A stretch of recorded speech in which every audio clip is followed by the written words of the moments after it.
roundtable discussion, and we are ready to get into part 3 of my interview with John Clor from Ford Performance.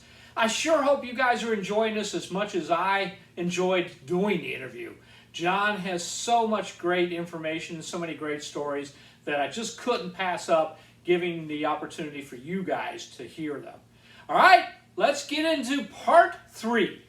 My wife and I, and people that know me personally know that, up until a couple years ago, we had multiple Mustangs, and we had a 67 that was a GT convertible that was a total frame-off restoration. Now, I did not do it. I actually bought this car from another friend of mine, and him and his daughter did the whole restoration. Great job. It was just a beautiful car. So we had that one. Then we had just a 67 coupe that was just a driver. It was a fun car. But we had a 68 that was my wife's car. That had a 351 Windsor in it. Oh, wow. The big fats on the back, the skinnies on the front, and it was cammed, and it had the Hurst shifter in it. And it'd sit at the light, and you'd be going, boom, boom, boom, boom, boom, boom. And it wasn't that fast. No, but there's nothing like it. But to drive it was an unbelievable experience. It's a visceral experience. And and then people say, well, John, you're in this great high visibility job at the company, and what happened to my Mustang life is I wanted a 69 Mach 1. Yeah. And then my dad was a Detroit cop. Oh, okay. My brother was a Woodward street racer. How'd that work out? Not good for me. So I begged him, and it wasn't going to happen. And by 1970, I said, Dad, I got to have this Mach 1. And so I went to school. I made my own money, and I came up with $2,000 in cash. I took him to the Ford dealer, and I said, Dad, I got to have this car. I will not be my brother. I will not race it on Woodward. But I want this. It was, yeah. So he went to the dealership. He looked at it, and he said, it was red Mach 1. It was red. It had the louvers on it. It was magnums.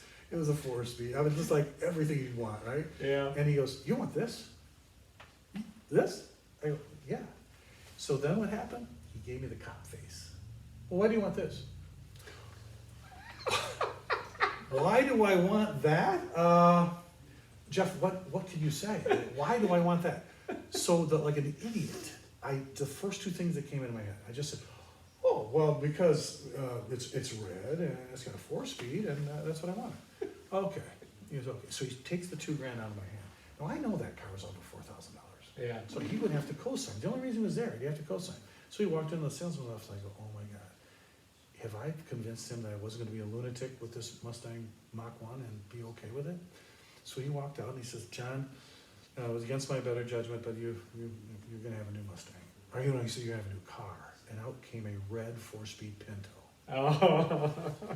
He spent my 2000 was gone. It pulled up, and I go, no, this is what happened here? Yeah. So he felt safe that I had a 2-liter Pinto.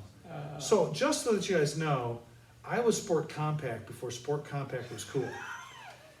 8 months after I had the Pinto, I had a Ford engineer who had a Formula 2000 open wheel racer. He said, that engine, the 2-liter, will fit right into your car. 4-side draft windows, 195 horsepower. Yeah. Right? The Pinto had 100. So I swap in a brand new car, swap into my motor in. I was the hottest thing. I won the Detroit Dragway class. I was the hottest thing on Gratiot, Telegraph, and Woodward Avenue. Yeah. They called it the Poison Pinto. Don't mess with this guy. But I blew transmissions and rear ends out of the car. I was never made to take double the horsepower. Yeah. But 0 to 60, Corvettes couldn't touch me. The car weighed 1,988 pounds. Wow. So when I kept blowing it up, I started swapping in V8s into Pintos, and I had a Pinto wagon I pulled wheelies out and popped the windshield out of.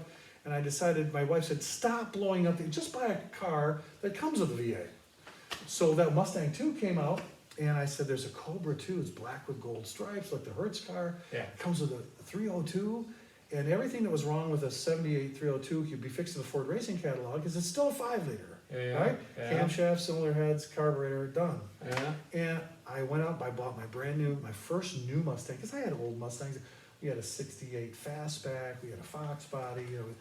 I've owned every Mustang except for the S550. Yeah. And when I saw that, I said, I want that Carroll Shelby livery, black with gold. Ordered it, and guess what? When I picked it up, it didn't have the black with gold stripe. It had a big thing on the side that said Cobra. was a 78. They changed it to what they called the billboard Cobra, which had giant letters on it instead of the Shelby stripes. I do remember If you that. can see it down there with that little Cobra, that white. Yeah, yeah. I said, I don't want that. I want the Carroll Shelby stripe that says Cobra on the side, this big, you know. And I said, sorry, that's the car. So I bought the car new. I raced it. I did change went to a 4-barrel, camshaft, cylinder heads, you know, and with the Cobra letters, I was driving in Detroit and Heinz Drive, and some little kid with a backpack gets out of school and he walks past my car. The T-tops were out, the 8-track was playing. He stopped, he looked at my car, he backed up, and he said, hey, mister, is that a Cobra? So that day I took the 3M remover and got the stripes off of it. Smart ass little kid. No, so I learned on that car, and as I got older, I realized, you know, I go to the shows and I had a 66 convertible, and you pull in and everybody's got a beautiful first-gen car. The nut and bolts have all been anodized, they're perfect. Yeah. So I would go to the car show, I would not even park by them because I'd never win anything. Yeah, yeah. You can buy a 65, 66 out of a catalog now, and they're perfect. These guys have $100,000 and 68 or 67 fastbacks or convertibles, unobtainium. I know. So then you know, then there's a lot of guys with great SN95s that they build them in the race cars. The S187s the modded cars are awesome. So what would I buy go back and get a 2? Yeah. So that's when I said, I'm gonna start. So I found my original 2, was in a barn in Michigan. I found it like 15 years ago. Yeah. It's still unrestored, and I'm trying to get it fixed. But I still have my name on the data plate in the car. It Really? was wrecked, smashed and rusted, but I bought it. So I Yeah. still have my first new Mustang. Wow. And then I bought this out of California. This car was a rotisserie, name on the data plate in the car. Really? It was wrecked, smashed and rusted, but I bought it. So I Yeah. still have my first new Mustang. Wow. And then I bought this out of California. This car was a rotisserie. And why do I people think I'm a Mustang 2 guy. I want a 69 Mach 1, but I can't afford it. Yeah. But I bring this to shows for one reason, Jeff. This is an incredible part of our history, and you don't see them. No. And they're not at shows. So if I don't No. I pull this in a car show. Yeah. At first they used to say, you park by the dumpster. Yeah. Now they're saying, you're the only one in your class, you win the trophy every time. Yeah. Yeah. So 2s are an important, and that's why I picked it up, because if you love Mustangs, yeah. you love all Mustangs. Yeah, when I had just got out of high school, I was probably still 18, maybe 19. Yep.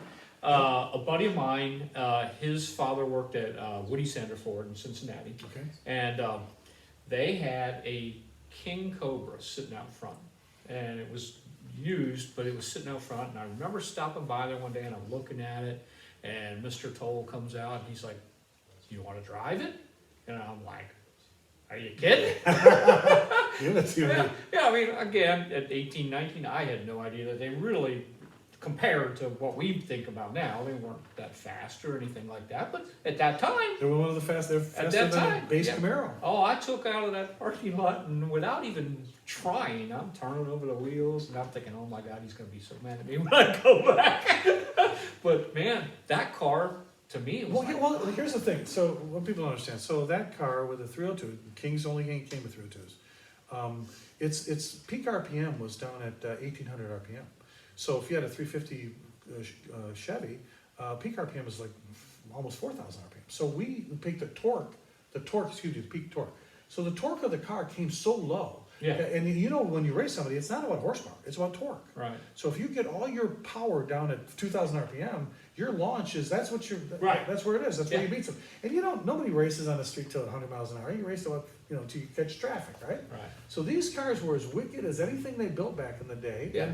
And like I said, if it's a 5-liter, you got a Ford Racing Kettle, you can do anything you want. Yeah. And today's car, I hate to diminish the muscle car era, but today's Ford, with the S550, and that's why when I wrote my second book about this car, these cars are incredible, John. You don't have to tell me. They stop, they turn, they handle, they're comfortable. The horsepower are ungodly numbers of horsepower. With our new GT500, who would think that a factory car would make over 700 horsepower for the street? Yeah. You could never. I said at this barn with a club, 40, 50. How many people need 700 horsepower? Everybody raised their hand. This is what's wrong with all of you. This is why Ford still makes this Mustang as a pony car, Yeah. and still appeals to the segment. And that's why we still have to understand, like you said, talk to those people that have been in the hobby, that have been down the road before us. We can learn so much. Yeah. And when we learn, we appreciate, and we appreciate it. Oh, you appreciate and you respect. I mean, You keep it going. Yeah. Enjoy the things in life. Life is short, and there's very few things to enjoy anymore, especially the way the world has been of late. If we can find a little piece of heaven and find something that makes you happy, yeah. and these cars are they're unlike any other car because Yeah. they don't have the following the Mustang has. No, yeah, I agree. I mean, it's, what, 50, what are we on now, 56 or 57? 56 years now. 56 years. That's, Yeah. well, and uninterrupted. Right, and always be relevant in the marketplace. Yeah. Even in these years, was the second best-selling Mustang of all time. Yeah. Almost 400,000. So, Yeah. how do you always hit that button for somebody? Well, you first of all, how you do it, you stay Yeah. connected with the people in the hobby. And That's how you do it. And to turn this all around and bring it back a little bit to Gail, I mean, again, Gail's original design, we wouldn't have this, we wouldn't have anything else. I've mentioned in one of my previous videos, and no offense to any of them, don't get me wrong, but you got Shelby, you got Roush, you got, Saline, whoever. Those guys were given a platform Yep. to do what they did. That was their canvas. Yeah, and again, maybe somebody else would have come up with a design, but Gail's design was the one that was picked and became. Think about this, that the Mustang was not the first pony car. In March of 1964, a pony car came out, fastback, bucket seats, stick shift. It was called the Barracuda. Mm-hmm. How come Barracuda didn't take off like that? How come the Barracuda we defined the segment and we called it a pony car in deference to the pony on the Mustang. That's why it's called a pony car segment. Why don't we have a fish segment? What happened? What was the difference? The difference was the Barracuda had the front end of its Valiant Roots, which was a compact economy car. The Valiant front end was on the Barracuda. Had a different back end because it was a fastback. But Gail didn't put a Falcon. They had a Falcon Sprint. Yeah. They didn't want it to look anything like a Falcon. We had to have it right. We had to have it look. And what Cal told me is what he asked Gail. He said, "I want when somebody looks at this car, think of all the cars in 1964. I want to say, oh my gosh, what is that? What is that? I gotta have that." Yeah. And then Hal said the marketing department put 2368 FOB Detroit. Here's the price, and they put a blonde and a white gown behind it. So you'd look at the ad, and say, "Look at that car! Is that thing on? Look at that woman! If I had that car, I could get that woman. Look at that price! I could afford it." Yeah. That's the difference. So I told Gail. So when we first got Gail to start coming in, Gail never got involved with the hobby. He toiled up until he retired with the Mark 8, and then he just left the business. And unknown to most people, when I found out his contribution, found that it was his design. I made it a thing to try to get him out and to meet these people before the 50th, to get him involved with the hobby so people could meet the guy. Yeah. And I said to him at World Headquarters in 2014, when we had almost 1,000 Mustangs, he came to the show up in Detroit and he said, he's looking at this, wow, a sea of Mustang. I said, "Gail, think of it this way. Had you drawn a turd, no one would be here today. Yeah. This parking lot would be empty. Yeah. All of this, everything you guys celebrate, it's Yeah. not happening. Right. It would last as long as the Gremlin. Yeah. Cool little funky car, Yeah. drawn on the back of an air sickness bag, Yeah. which was in an air. That's how it started. Yeah. But it looked like when it came down the assembly line, it just went like this. I made another one. Yeah. The design is key, and Mustangs always had that look. Oh yeah. Yeah. Yeah. Yeah. So if it doesn't look cool, sound cool, it's not cool, and if you don't drive it, you're not cool. Alrighty. So now we have concluded 3 parts of my interview with John Clor from Ford Performance. Make sure you join me tomorrow for the final part, part 4. And man, I just really thank you guys for watching and look forward to seeing you tomorrow. Alrighty. Bye-bye.